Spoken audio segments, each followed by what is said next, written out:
a l'air tout embêté, lui. Bah normal, il vient de faire une énorme bourde qui va coûter un titre à son équipe. Oh, le pauvre, c'est dur. Bah ça, quand on a la loose. Car Chris Webber a beau avoir été un monstre des parquets, une bête féroce que peu de joueurs ont réussi à arrêter de 93 à 2008, il est également un des plus grands losers, un des joueurs les plus malchanceux que la Ligue ait connu. Et ça avait donc déjà commencé dès la fac, en ce 5 avril 93 où le Fabulous Five de Michigan jouait la finale universitaire. Fin de match tendu, ils sont menés 73-71. Ce bon Chris prend le rebond, remonte la balle, mais se retrouve coincé au bord de la ligne de touche, le chrono file, et il demande donc temps mort. Bah, c'est plutôt bien joué, non?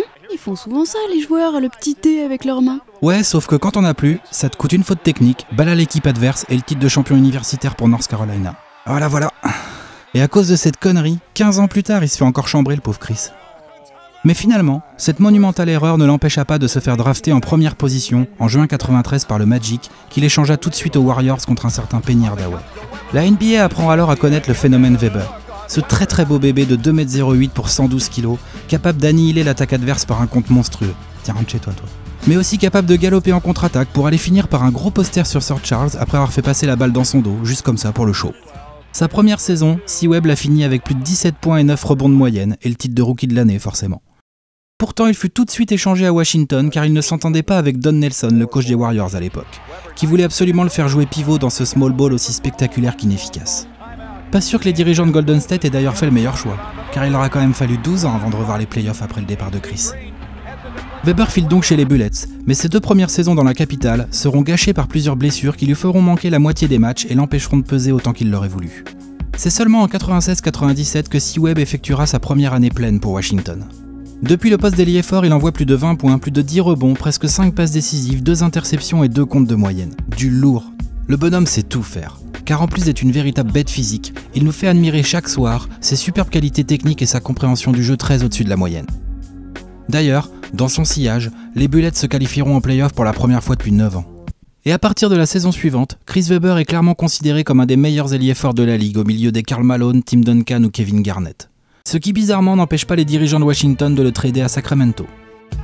Ironie du sort, C-Webb ne voulait pas aller aux Kings, car ils étaient déjà connus pour leur loose perpétuelle. Malgré tout, c'est bien ici, en Californie, que Chris Webber va connaître les plus grands moments de sa carrière. Dès sa première année chez les Rois de Sacramento, l'ami Chris envoie une ligne de stats titanesque. Mais surtout, il finit meilleur rebondeur de la ligue avec 13 prises par match, et met ainsi un terme à 7 ans de règne d'un Dennis Rodman proche de la fin. Au sein de ces Kings qui viennent de récupérer les rookies Jason Williams et Peja Stojakovic, Webber forme une superbe doublette intérieure avec son pote Vlade Divac. Il s'éclate et Sacramento pratique un basket offensif fabuleux qui lui vaut de se retrouver en play-off tous les ans. Sur la saison 2000-2001, Chris est au top. Il envoie 27 points, 11 rebonds et 4 passes décisives par rencontre.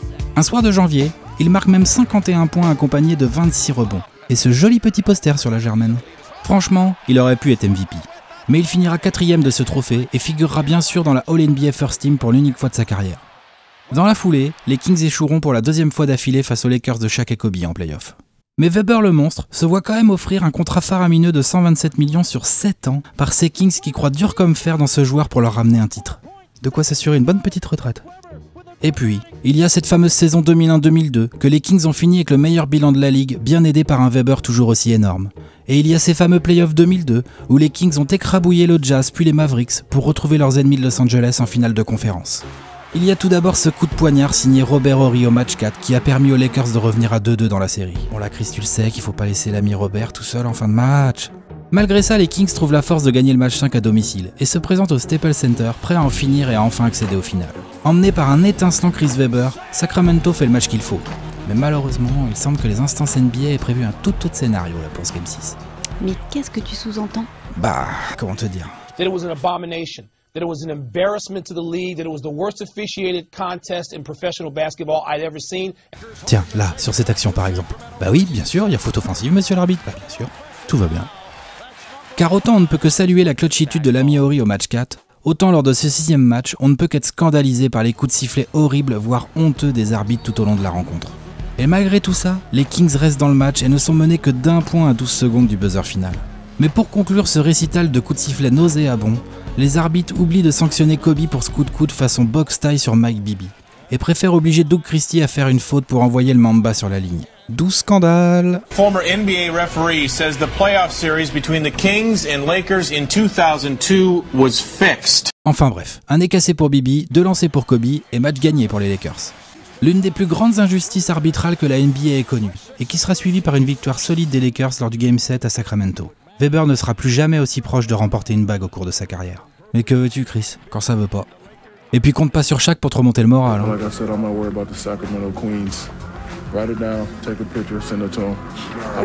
Ah, il est con ce Shaq. La suite après cette terrible désillusion, des blessures au genou à répétition, de la microchirurgie, un trade aux Sixers où il effectuera sa dernière grosse saison avant de poursuivre son inévitable déclin aux Pistons puis aux Warriors. Chris Webber laisse donc derrière lui une carrière sans titre, mais statistiquement assez hallucinante. La carrière d'un athlète phénoménal, doublé d'un basketteur intelligent et complet, qui restera aussi dans les mémoires comme le plus magnifique des losers de l'histoire NBA.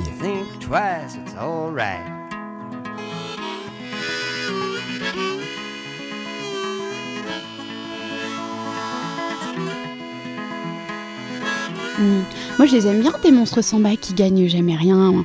Mais tu voudrais pas nous en faire un vraiment fort qui bat tout le monde pour changer? Oh bah si, je peux te faire ça pour le prochain épisode. Ah bah vivement l'épisode numéro 23 alors.